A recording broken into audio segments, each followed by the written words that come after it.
Nous allons, dans quelques instants, vivre un moment important de la vie de la République, la remise d'une décoration et d'un ordre national. Remise qui sera exécutée par le général Breuil, voilà. Mais avant de laisser œuvrer les acteurs de cette cérémonie, je voudrais dire quelques mots. D'abord, je suis extrêmement touché que cette remise de médailles puisse se dérouler veille de la fête nationale, ici, dans les salons de l'hôtel du Grand Commandement. D'abord parce que nous sommes dans les locaux qui abritent mon poste de commandement, parce que j'exerce mon commandement ici. Je commande la formation de l'armée de terre depuis cet hôtel. J'y exerce aussi mes fonctions de délégué militaire départemental et mes fonctions de commandant d'armes. Et donc, c'est à titre de commandant d'armes que je serai l'autorité militaire principale de cette cérémonie familiale. Comme je le disais il y a quelques instants, il y a deux messages dans cette attribution de cet ordre national. Le premier message, il est bien sûr tourné vers notre ami. Hein.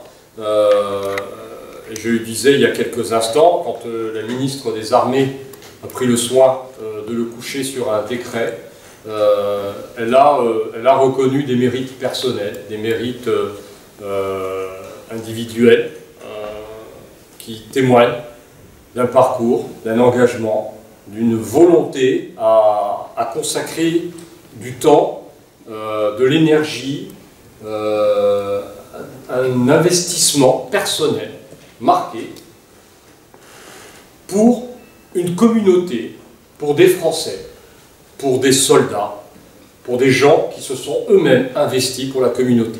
Donc c'est ce que je vais appeler le premier levier de cette attribution, de cette décoration, de cet ordre national, celui qui est dirigé vers l'homme, vers l'ancien combattant, vers le président d'association. Là, on est dans un levier personnel. Et puis, il y a un autre levier, avec une dimension beaucoup plus large, qui est le levier de l'exemplarité. Cette exemplarité, elle prend la source, bien sûr, dans l'action individuelle, dans l'engagement personnel, mais elle le dépasse. Elle dépasse l'homme, elle dépasse le président d'association, et elle porte témoignage de cette volonté de la République, de la France, de reconnaître dans chaque acteur associatif, dans chaque acteur porteur d'un engagement, un exemple à partager vers les plus jeunes générations. Et vous savez combien, et votre présence est une confirmation, vous savez combien il est important de transmettre cette flamme à notre jeunesse. Alors je ne prendrai pas appui sur le discours de notre président hier soir, nous rappelant nos différents devoirs pour combattre cette épidémie auquel nous devons faire face.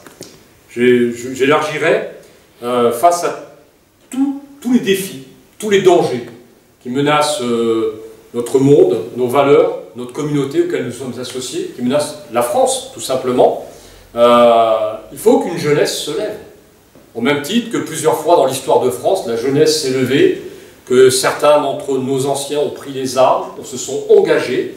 Il faut préparer notre jeunesse de France aux différents défis qui nous attendent. Et à travers cette médaille, c'est une exemplarité d'engagement qui est mise à l'honneur. Et cette exemplarité, elle ne pouvait trouver comme écrin à cette remise, finalement, meilleur lieu que l'hôtel du Grand Commandement, où, depuis 1860, séjourne, s'active, vit l'autorité militaire. Voilà. Donc voilà ce que je voulais dire en introduction, et je vais donc transmettre au général Breuil le soin de procéder à la remise de cette décoration. Merci mon général.